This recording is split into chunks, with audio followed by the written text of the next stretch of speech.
que organiza este espacio y felicitar el esfuerzo titánico de compañeros y compañeras de diferentes latitudes, de lugares más recónditos de nuestra América, de esa patria grande, como decía Bolívar, acuden y vienen a aportar en este gran sueño de los colombianos, pero de toda América Latina, que es avanzar en construir la paz, la solución política, como le llamamos en la marcha patriótica, de nuestro país, que en nuestra opinión hace parte de la segunda independencia de América, que la paz de Colombia es la paz de la región. Agradecemos de antemano ese esfuerzo hecho por todos ustedes y queremos entrar a plantear desde la marcha patriótica algunas opiniones a propósito del tema que nos convoca en esta mesa. Creo que de entrada la compañera de la CTE, el maestro Nelson, la compañera Miriela han puesto un marco claro de la relación entre paz y educación, comprendiendo la paz de forma mucho más compleja, como la quieren vender los medios masivos de desinformación en Colombia, donde para ellos paz simplemente es sinónimo de acallamiento de fusiles. Pero efectivamente en Colombia nosotros hoy queremos avanzar hacia que el conflicto se mantenga, pero con otros códigos de contradicción, de pelea, porque efectivamente han corrido durante más de 65 años sangre de colombianos y colombianas, fundamentalmente colombianos y colombianas hijos de las clases populares, y queremos que este conflicto cese y que la contradicción y que las causas sociales del conflicto se sigan expresando y se sigan dando, pero con otros conductos, y para ello requerimos unas mínimas garantías. Para nosotros, compañeros y compañeras, el papel de la educación, voy a hablar yo del papel de la educación, como vemos las relaciones de marcha patriótica de la educación con el actual proceso de paz en marcha con la guerrilla de las FARC-EP en La Habana. Entonces, en ese marco me voy a plantear. Y con un referente fundamental que, a riesgo de llover sobre mojado y de repetir a compañeros y compañeras que seguro manejan este concepto, quiero recalcar. En marcha patriótica nosotros hablamos de solución política al conflicto. No hablamos de negociación, no nos gusta ese término, porque creemos que hay cosas que son innegociables. Pensamos que la solución política es precisamente, o la salida política es resolver las causas estructurales que han dado origen al alzamiento armado en Colombia y que lo han mantenido activo durante más de 60 años. Hay que romper con la versión maniquea que promueve la academia formal, que promueve los medios de comunicación, donde se plantea, qué sé yo, que la insurgencia colombiana surgió por ósmosis, por capricho de unos comandantes, ¿sí? O la nueva teoría ahora muy en boga en la academia burguesa de los señores de la guerra. No, la insurgencia colombiana tiene causalidades políticas y sociales estructurales, y su mantenimiento durante más de 65 años expresa la incapacidad y la ausencia de voluntad política del bloque hegemónico de poder en Colombia de resolver esa problemática.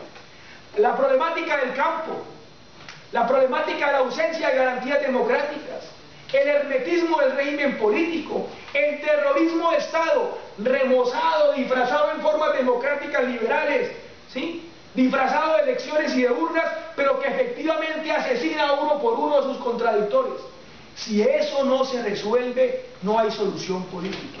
Nosotros desde Marcha planteamos que la solución política requiere tocar esos aspectos y que porque son aspectos que no le competen solamente a la insurgencia y al gobierno, requieren del concurso del pueblo colombiano, del conjunto de la población colombiana y, ¿por qué no?, en esta patria grande, del concurso del conjunto de compatriotas de América Latina, de toda la región, de los referentes de todo este movimiento internacional que clama por la paz de Colombia, que clama por la paz del continente, que clama por la integración latinoamericana y que retoma 200 años después las banderas de Bolívar, 150 años después las banderas de Martí, de la integración regional. Creemos que no va a haber solución política, o sea, no va a haber acallamiento de fusiles y resolución de las contradicciones que engendraron el lanzamiento armado si no hay participación directa del movimiento social y popular y la comunidad internacional latinoamericana. Ese es el punto de partida nuestro. Y ahí entendemos, compañeros y compañeras, que el problema en La Habana es mucho más complejo de lo que parece, reitero, en esa campaña nociva, dañina de desinformación que lanzan los mass media, que lanzan los emporios mediáticos, de los cuales el capital financiero transnacional es propietario en Colombia, en asocio con el mismo presidente de la República, Juan Manuel Santos. ¿Cómo se llega a este proceso de paz y cómo entra el tema educativo?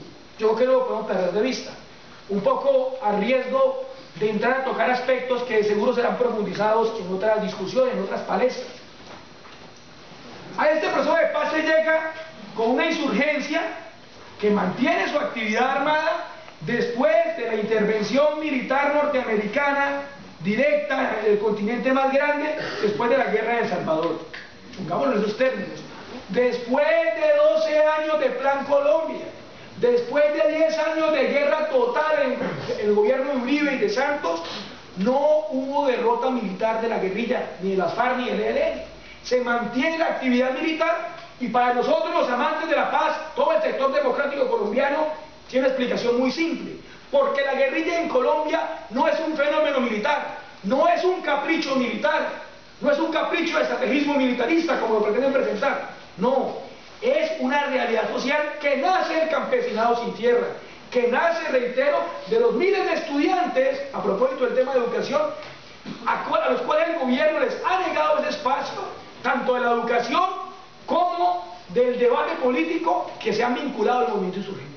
Hay que decirlo, hoy en la mesa de diálogo en La Habana, el gobierno nacional discute con generaciones del movimiento estudiantil, de los 80, de los 90, de los 70, que plantearon alternativas de país y que la respuesta fue la represión. Lo que en cualquier país de América Latina hubiese podido tener otro tipo de canales, otro tipo de conductos, en Colombia, lastimosamente, solo condujeron a acrecentar la guerra. Entonces se llega en un momento trascendental donde la correlación de fuerzas del capital no es positiva. Yo no estoy hablando acá de que haya albores de transformación, pero efectivamente no es la misma situación internacional con la que el gobierno de Uribe y el gobierno de Clinton inician la guerra, esta última guerra en el 2002, con la cual tienen hoy que negociar. Hoy variables fundamentales como la crisis estructural, si no civilizatoria del capital, tienen que ser tenidas en cuenta. Hoy el levantamiento de América Latina, la aparición de gobiernos alternativos de diferente tinte, pero alternativos por lo menos a la férula norteamericana en la región, deben ser tenidas en cuenta. Hoy hay que reconocer también como un elemento para no perder de vista que en Colombia desde hace 8 años hay un movimiento social increciente. Hay una reactivación de un movimiento social popular que resistió 15 años la más dura represión. Después mientras se caía el muro en América Latina, en Colombia se caía a plomo. Uno por uno caían los compañeros de la Unión Patriótica, uno por uno caían los compañeros de a luchar, y los otros iban a la cárcel. Y sin embargo, se logró que en medio de esa cruda represión, desde el movimiento campesino, desde el movimiento juvenil, se recompusiese, se reconstruyese un movimiento social, popular, un movimiento político democrático, que hoy confluye en varias alternativas, como la Marcha Patriótica o como el Congreso de los Pueblos. Creció un movimiento por la paz, en medio del desierto más duro del uribismo, cuando hablar de paz era ser considerado subversivo. Y hoy tenemos como una mujer valerosa, defensora de los derechos humanos, de estirpe liberal, que no venía de la izquierda, como la compañera Piedad Córdoba, está hoy sancionada 36 años para ejercer cargos públicos por la persecución política del uribismo, del criptofascismo colombiano, ¿sí? Que teme enfrentarse con esa mujer en unas elecciones, enfrentarse con esa mujer en la plaza pública, no por lo que es Piedad como persona, sino por lo que expresa como figura, las pobrerías, las negritudes, las mujeres, las comillas minorías, que somos menos minorías en Colombia. Hoy hay que decirlo, el movimiento popular obligó también al gobierno Santos a sentarse, y no lo perdamos de vista. En la actual etapa de reprimarización de la economía en América Latina, tal vez de los países sin gobiernos alternativos, más atrasados en la tarea, ¿cierto?, de financiarizar el campo, de la agroindustria capitalista, por ejemplo, es Colombia. Hoy el gran capital internacional colombiano sueña con una república de la soya en los llanos orientales colombianos. Hoy el gran capital transnacional sueña con un gran cercado brasilero en la Amazonía colombiana. Es una ambición fehaciente, una ambición, una causalidad, una ambición que no ha podido desarrollar. ¿Por qué? Porque esos sectores, esos territorios hoy estratégicos para la vida del capital siguen siendo controlados, o por lo menos hacen parte de zonas de gran actividad del movimiento insurgente. O sea, este marco político pretende explicar por qué el hombre que hace 5 años bombardeaba territorio ecuatoriano, el señor Juan Manuel Santos, a quien ahora pretenden presentar como un gran demócrata, ¿sí?, se ve compelido, se ve obligado, como parte del bloque de poder, a tomar la decisión estratégica de sentarse y dialogar con la guerrilla. No a su gusto. Ahí no hay tal giro, ahí no hay tal debate, ¿sí?, ahí no hay tal transformación. No, o sea, no es Saulo de Tarso que se cayó del caballo y se convirtió, como pretenden presentar los periodistas. No, el señor Santos, Juan Manuel Santos, como decía el maestro Nelson, genuino representante de la godarria conservadora bogotana, de la más aristocrática familias santafereñas, ¿sí?, recambia su política de guerra porque tiene dificultades estructurales para ganar la guerra. Si la hubieran podido ganar, no se sentarían a dialogar hoy con la insurgencia. Y ese es el punto de partida, de que este movimiento social por la paz, de que este movimiento social y político Marcha Patriótica crea que es el momento de la paz y que es el momento de la solución política. Reitero, una consigna sustantiva, sustanciosa, que incluye más elementos al mero acallar de los fusiles. En la actual mesa de diálogo, compañeros y compañeras, se han firmado 5 puntos, o se han acordado 5 puntos de debate. Reitero que no es la agenda de una guerrilla desmovilizada. Primer punto, la problemática agraria, el problema del desarrollo rural, precisamente. Y ahí empiezan los debates sobre conceptos de desarrollo. Porque efectivamente para el gobierno el tema del desarrollo se mide en cemento y en PIB y punto. Y de nada nos sirve si se mantienen propiedades inequitativas en el campo, se mantiene pobreza en el campo, etcétera, etcétera. Creo que eso es parte de la discusión profunda. Segundo punto, la participación política. Óigase bien, invito a que revisen el acuerdo firmado entre la FARC y el gobierno en La Habana. No la participación política de la guerrilla. Lo recordaba el comandante Iván Márquez en Oslo. Allá no se está negociando el problema de los guerrilleros, se está discutiendo el problema de los colombianos. Participación política en general. Creo que no voy a atiborrar con cifras lo que todos conocemos. Un país con 8.500 prisioneros políticos no puede ser llamado democrático. Un país con 30.000 desaparecidos no puede ser llamado democrático. Donde no hay garantías reales para la participación. Donde, como decía el profesor Nelson, el movimiento estudiantil sigue siendo criminalizado. Acá está la campaña que me pasaron los profesores de la FEU de Argentina. 3 compañeros de la Federación de Estudiantes, del Comité Ejecutivo de la Universidad Surcolombiana llevan 2 años presos por dirigir el paro contra la reforma de la Ley 30. El compañero Jorge Gaitán, el compañero Omar Marín, el compañero Carlos Lugo. O sea, con esa ausencia de garantías democráticas no puede haber participación política real. Y hay otros puntos, el punto de las víctimas, el tema de los cultivos de uso ilícito y los temas propios ya de un acuerdo de paz. O sea, es una agenda compleja, reiteramos. Algunos dirán, y es lo que nos pretende presentar, diría el profesor Nelson, de forma gremialista o gremialera, algunos sectores. La educación no está, ni los estudiantes ni los docentes debemos opinar en la mesa de diálogo porque no está el tema de la educación. Yo creo efectivamente que es falso, porque el tema, aunque no esté explícito, está tácito. Segundo, porque ninguno de estos temas, como un modelo de desarrollo rural alternativo, como un modelo de reforma política alternativa, podrán ser posibles sin el buen concurso de la academia colombiana, sin el compromiso ético de la universidad y de todo el sector educativo por contribuir a resolver esos problemas. Hoy, o sea, yo lo planteo en esos términos. Si hoy se plantea como una posibilidad de solución política, de cambiar las contradicciones que se dan hoy a través de la vía armada, por contradicciones que puedan dar por la vía civil, pacífica, llamémosla así, sin el recurso de las armas, tenemos que estar pensando, reitero, en transformaciones estructurales en las cuales la educación debe jugar. Hoy, la academia colombiana no puede ser autista. Yo diría, la academia latinoamericana no puede quedarse callada, no puede ser solipsista y negar su opinión frente a temas cruciales. En Colombia, por ejemplo, compañeros y compañeras, hoy el 0.4% de los latifundistas ocupan el 49% de la tierra en haciendas, en latifundios superiores a las 500 hectáreas. Hoy, por ejemplo, en Colombia, compañeros, de las 20 millones de hectáreas aptas para la agricultura, 20 millones, solo se usan 5 millones. Óigase bien, 5 millones, incluido las apuestas de producción agroindustrial como la palma africana o como la caña de azúcar para producir etanol. ¿En qué se malgastan los otros 15 millones de hectáreas? Lo veremos, compañeros. De las 20 millones de hectáreas aptas para ganadería, los ganaderos que han financiado el paramilitarismo en Colombia, vinculados claramente con el narcotráfico de la década de los 80, utilizan 39 millones de hectáreas, el doble de lo necesario. Y para colmo de la irracionalidad, tienen en 39 millones de hectáreas, tienen 20 millones de vacas, media vaca por hectárea. Hasta el capitalismo es irracional esa lógica del campo colombiano. Eso es lo que está hoy en debate en la mesa de diálogo, una conquista, consideramos, de la marcha patriótica, que entra en discusión del conjunto del pueblo colombiano.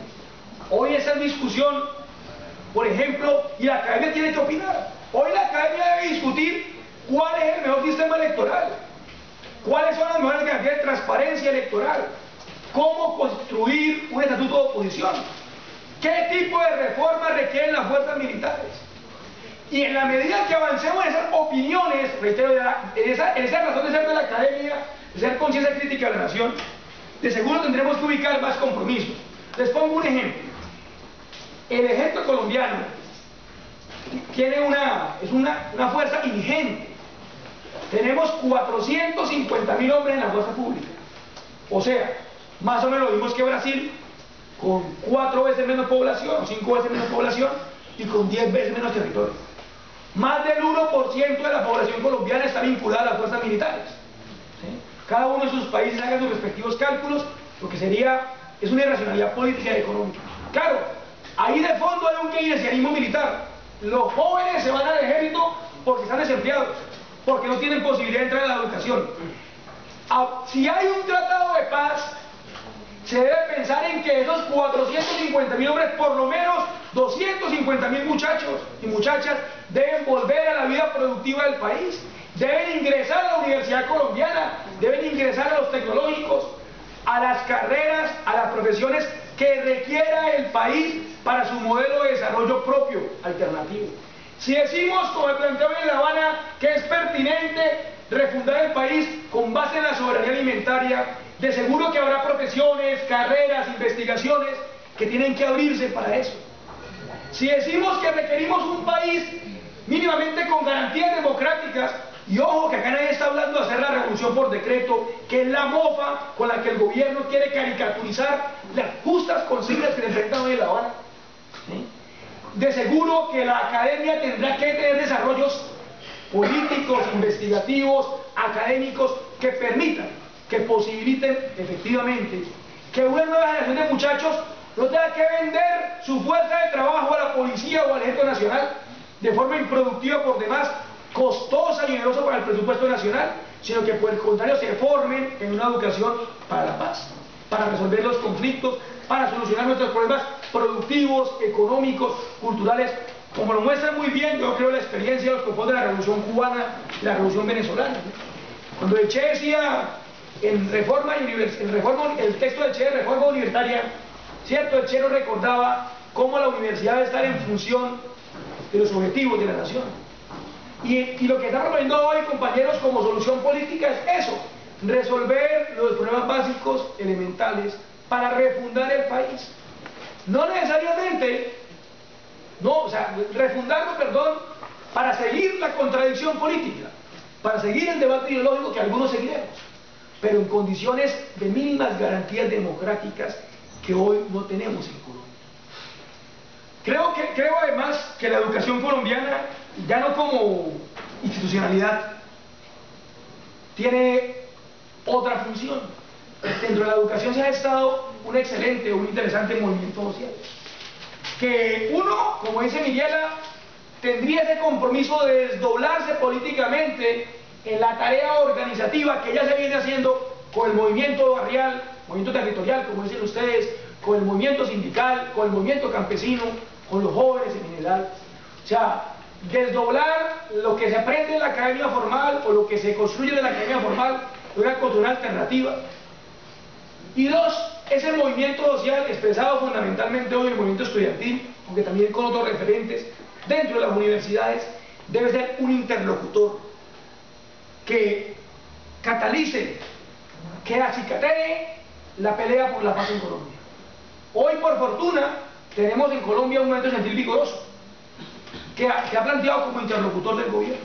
Hoy el movimiento estudiantil plantea una ley alternativa de educación superior. A diferencia de Chile, se logró en el 2011 parar la reforma. Claro, era una condición distinta, no era tumbarla. O sea, este movimiento estudiantil colombiano tiene poder destituyente, llamémoslo así, pero aún no tiene poder constituyente.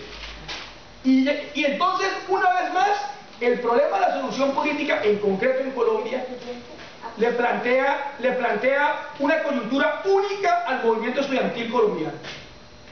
Y es que no solamente desde La Habana, sino desde el movimiento social popular ha empezado a tomar fuerza, a crecer la audiencia de que la única solución posible para el actual proceso de paz, el cauce lógico a un acuerdo de paz, se llama Asamblea Nacional Constituyente. Así como los neoliberales llegaron a constitucionalizar sus reformas, así como los neoliberales elevaron a Carta Magna, a leyes fundamentales, sus medidas políticas. Y les pongo un ejemplo de la aberración máxima en Colombia. En Colombia la sostenibilidad fiscal es un derecho fundamental. Ahora se dice. O sea, usted tiene derecho a que el Estado cumpla con las reglas del FMI. Es una aberración. Lo acaba de meter el presidente Santos. Lo elevó a principio fundamental del Estado colombiano. O sea, al igual que la justicia social, o sea, y el derecho a la vida. Entonces, creemos que con esa Carta Magna no se puede hacer un acuerdo de paz. Que el acuerdo de paz no puede estar como una veleta para que con los cambios fraudulentos que pasan por el Parlamento colombiano pueda deshacerse. Que el esfuerzo titánico que se llegue a lograr un acuerdo de paz en La Habana no puede someterse hoy o mañana a que en el 2014 elecciones poco nítidas como pasan en Colombia o a compromisos poco claros como lo hacen los políticos colombianos se traicionen esos acuerdos, que deben delegarse a categoría constitucional. Y que ahí sí el movimiento universitario debe participar de forma contundente en esa Asamblea Nacional Constituyente. Una constituyente, digámoslo así con claridad, donde se vinculen las fuerzas vivas del país, donde pueda participar expresamente el movimiento insurgente, donde puedan participar los movimientos sociales sin que sean sometidos al actual sistema electoral, que es ventajoso y leonino contra ellos. Que el movimiento obrero, que los campesinos, que los estudiantes, que las mujeres puedan tener grupos propios. Y ahí sí, muy seguramente el movimiento estudiantil podrá darle curso a su apuesta política tan importante de presentar una reforma educativa alternativa, un proyecto de ley alternativo. Estamos hablando de eso, donde efectivamente deben vincular reformas didácticas, pedagógicas, de contenido, de financiación, de democracia, de participación en la educación superior. Pero creemos que hoy el destino de los estudiantes en Colombia, es un debate para los compañeros que ahora van a asumir el panel sobre juventud y los estudiantes, pasa por su postura frente al actual proceso de diálogo. Y creemos que realmente la posibilidad de desarrollar su reivindicación de educación pública de calidad y para todos, pasa inexorablemente por articularse en esa gran lucha del pueblo colombiano por la solución política, que en lo concreto en la actualidad en Colombia pasa por apoyar el proceso de diálogo, de paz con la FARC, la apertura de diálogo con el ELN y con el EPL, que es una exigencia también de la marcha patriótica, y la vinculación y la convocatoria a una Asamblea Nacional Constituyente que nos recoja a todos. Estamos invitando a toda la comunidad internacional, porque esto no se puede comprender como un problema de los colombianos, sino como parte del debate latinoamericano sobre modelos de desarrollo, sobre la participación política, sobre el papel de los movimientos sociales, sobre la segunda y definitiva independencia, como la llamamos en marcha patriótica, a aportar, a discutir, a conocer nuestras propuestas, a rodear los diálogos de La Habana. Sabemos que depende mucho del apoyo de la comunidad internacional. y de romper con el cerco informativo, con el cerco mediático, con la falacia sistemática del gobierno colombiano al respecto. Invitamos, compañeros, agradecemos de antemano su presencia acá y los invitamos a construir esa educación para la paz, desde la educación popular, desde la educación alternativa, desde el ejercicio docente, desde la acción de los movimientos sociales e incluir, porque creo que hace parte del acervo del movimiento popular y democrático latinoamericano, la lucha de todos nosotros, de los colombianos y de todos los latinoamericanos, por una Colombia en paz y por una segunda y definitiva independencia de América. Gracias.